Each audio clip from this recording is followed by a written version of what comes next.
Halo, ketemu lagi dengan gua Eman Vigano.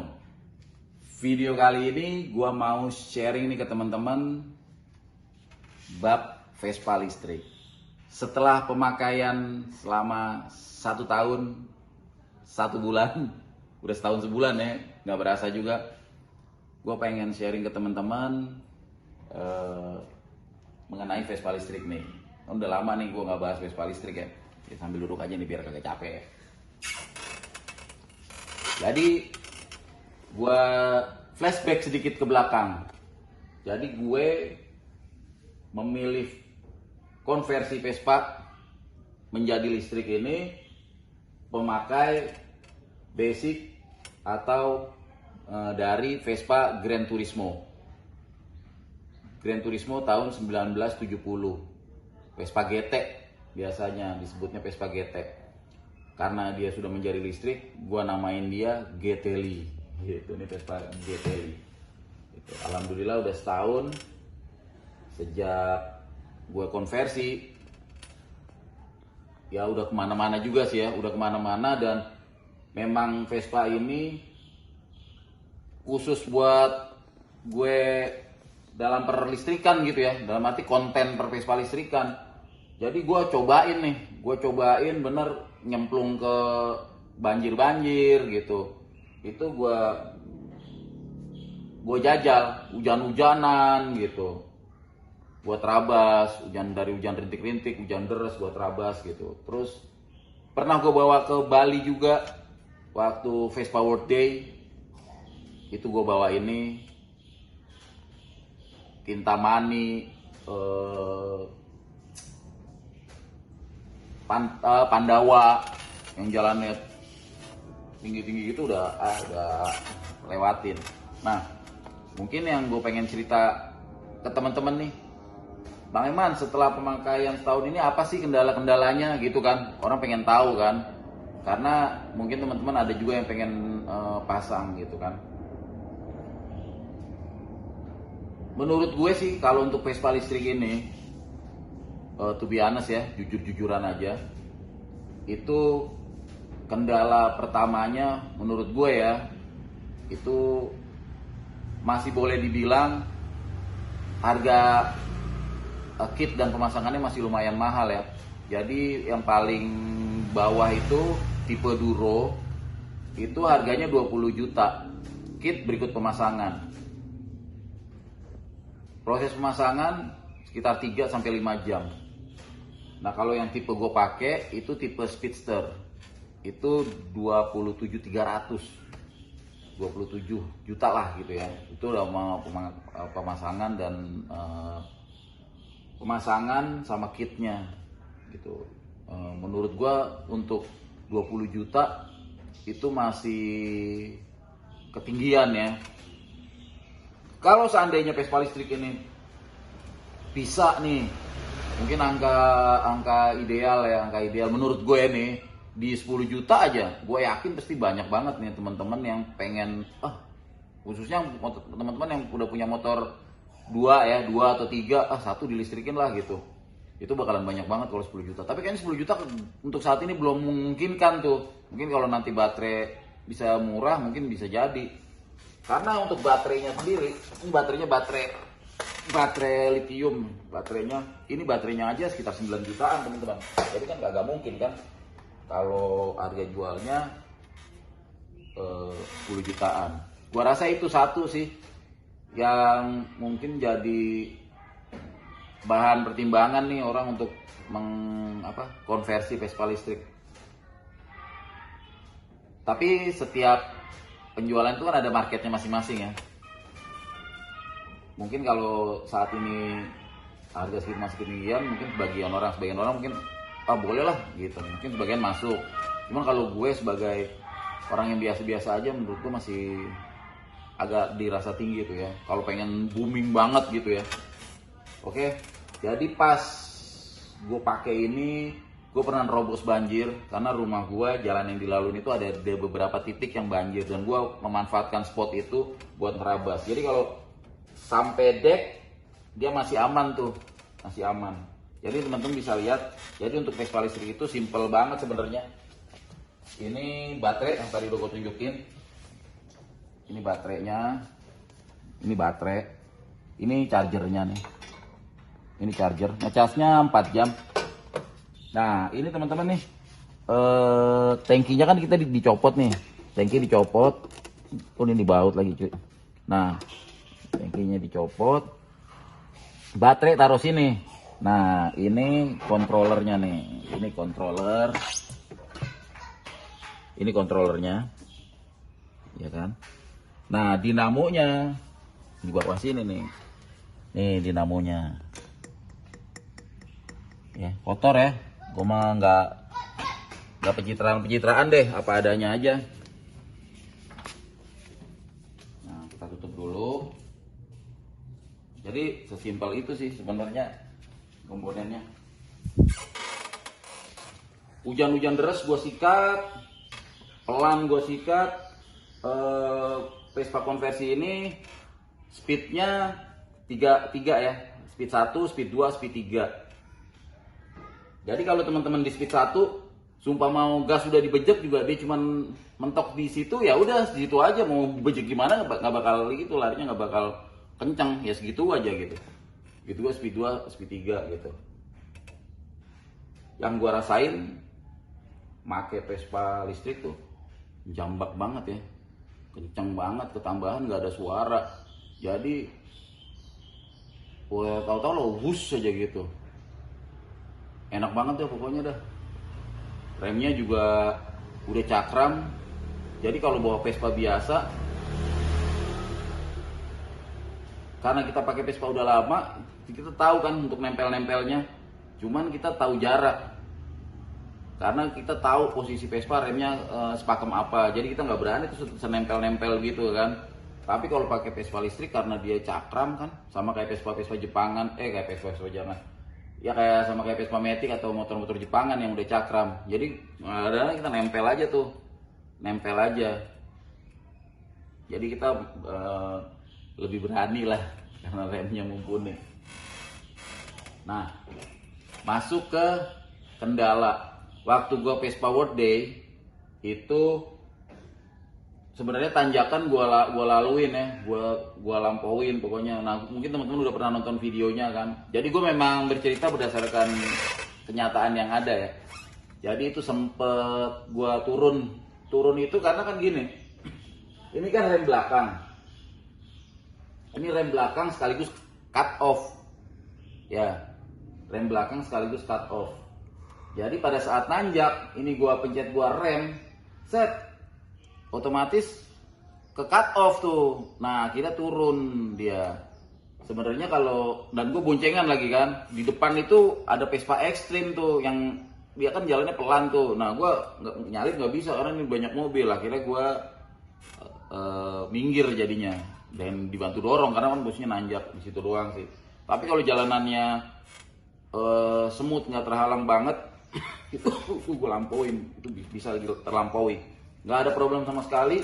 Bahkan pada saat gue ikut rombongan dari Filipina tuh, dari negara Filipina yang dikawal, gue nempel aja karena waktu itu gue nggak takut kehabisan baterai, karena waktu itu gue bawa 3 baterai. Jadi alhamdulillah pemakaian gue Vespa listrik selama di Bali bareng temen-temen dengan Jati Asih Scooter, ya gue nggak ngerewelin lah. Gue nggak ada trouble buka tepung atau apa, cuman gue ganti baterai aja. Dan ganti baterai biasanya gue berbarengan saat mereka mengisi bensin, gue ganti baterai, atau pas lagi berhenti gue ganti baterai gitu. Mereka lagi berhenti, sumpah gue ganti baterai di situ. Jadi nggak ada trouble sama sekali. Gue pakai ke Bali aman. Nah, cuman gue pernah sekali ngalamin nih, gue ngalamin pas gue pakai Vespa listrik ini. Jadi kan untuk Tangerang, rumah gue nih Kota Bumi itu kan sampai Smesko. Itu jadi gini teman-teman, ini kan berdasarkan jarak nyampe nya seberapa nih. Biasanya gue kalau gue bawanya santai, nggak terlalu ngebut tapi nggak terlalu pelan juga, itu gue dari sini sampai Smesko itu gue baterai masih sisa tuh sekitar 30 sampai atau 20 gitu, pokoknya masih ada baterai sisa. Cuman rata-rata gue ke Smesco, gue kagak mungkin tuh jalan pelan, karena jalan raya dan Mogot tuh, teman-teman mungkin bisa browsing-browsing, itu kan jalurnya jalur panjang tuh, dan itu kalau kita pengen pelan itu orang-orang pasti pada kenceng tuh, dan akhirnya kita terbawa. Jadi umumnya gue bakalan abis itu, total banget abis di Smesco itu, langsung baterai udah abis banget di pintu gerbang Smesco. Atau gue pernah juga ngalamin karena kenceng banget, gue sampai bukan Sleepy ya, setelah Sleepy, apa setelah Sleepy? Pas Kuningan, perapatan Kuningan situ loh. Pas perapatan Kuningan situ abis tuh, ceng gitu. Karena gue kenceng banget tuh. Jadi dia semakin lo makan tugasnya, itu dia semakin abis. Gue pernah tuh, gue sikat terus tuh, gitu.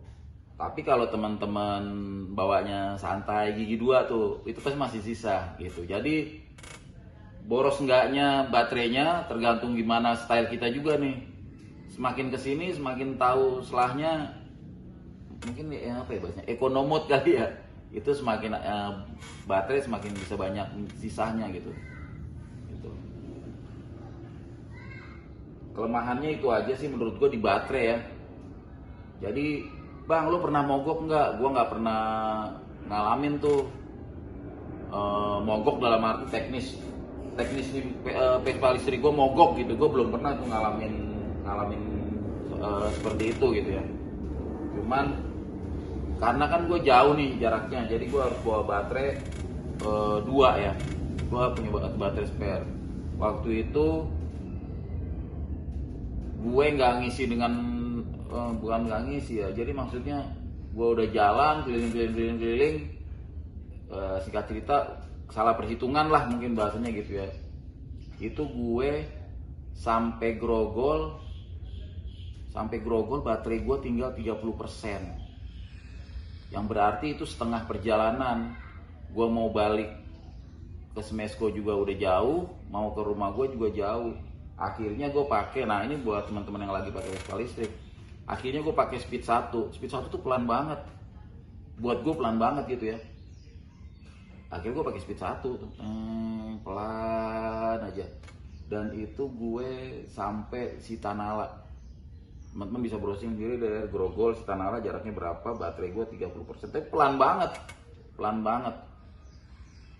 Dan bawa motor pelan itu perlu kesabaran banget di saat jalur teman-teman pada yang lain pada war itu pelan aja, gue gedek banget tuh gitu. Nah sampai Sitanala udah tuh habis, dan setelah baterai kita habis nih ceklek gitu kan, maksudnya hilang daya, itu kita berhenti, kita matiin nyalain lagi tuh, masih ada sedikit sebenarnya, masih ada sedikit yang gue alami kemarin gitu. Teman nggak jauh, akhirnya gue cas. Nah ini dia nih, mungkin ke depan kayaknya gue perlu fast charging ya. Jadi kalau kita ada ada kita kehabisan baterai, kita mau numpang ngecas, kita pakai charger yang biasa, ini kan 4 jam, lama banget. Iya kalau temennya asik, kita sambil ngopi, ngobrol-ngobrol ya kan, nggak kerasa waktu gitu. Cuman kalau temennya ada urusan, pengen buru-buru, pengen apa, runyem juga kan gitu. Runyem juga kita kalau mengecas lama-lama gitu, nggak enak. Apalagi kalau di rumah makan atau di Alfa gitu, kita mau ngecas lama-lama juga agak gimana gitu ya. Yang paling enak sih di Alfa atau Indomart yang ada bangkunya tuh, kita beli minum aja, beli kopi, udah kita ngecas di situ. Itu aja sih, terus kita cas udah jalan lagi. Kalau pakai fast charging kan lebih cepat tuh gitu. Sama setelah pemakaian setahun ini, sebenarnya sih gue bukan tipikal orang yang rewel ya. Jadi teman-teman, kalau teman-teman konversi Vespa biasa ke listrik, itu nanti terkoneksi sama handphone, ada aplikasinya, itu bisa disetel tuh teman-teman tuh.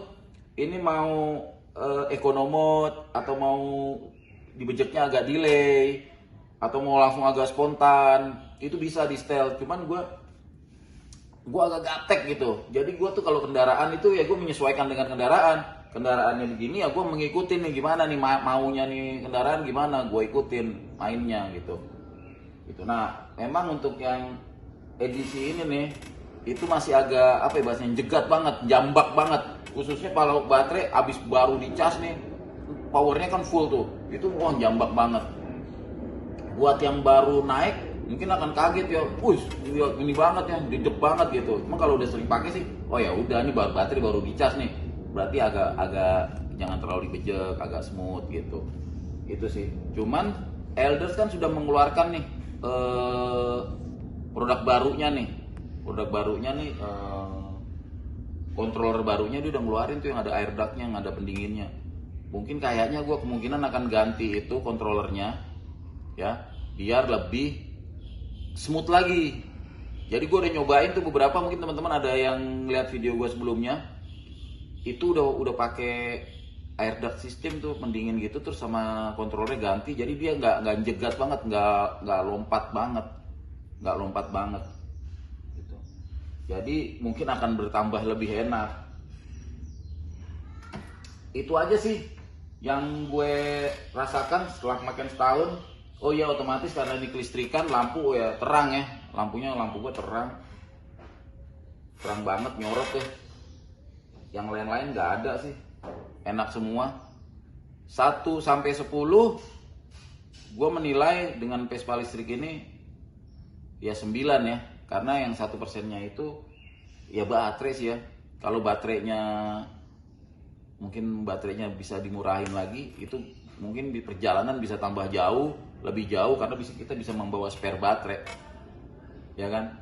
Jadi nggak ada kendala, gue sampai sini doang nih, terkendala jarak lah. Jadi masih ada jarak di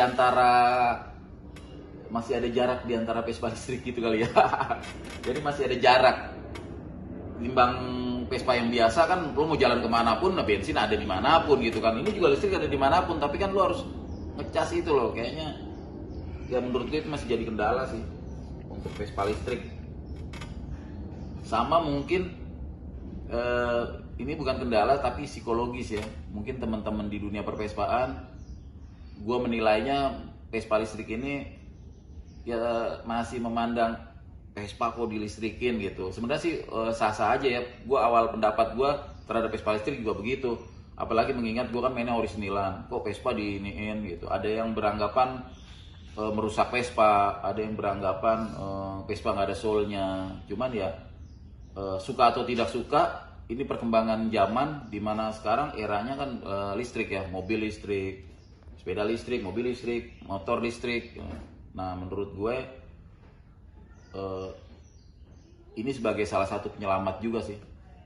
Ini sebagai salah satu penyelamat, ketimbang gue lebih suka begini sih, ketimbang Vespa-nya bodinya dikemanain, dihancurin, tinggal mesinnya doang terus dijadiin yang lain.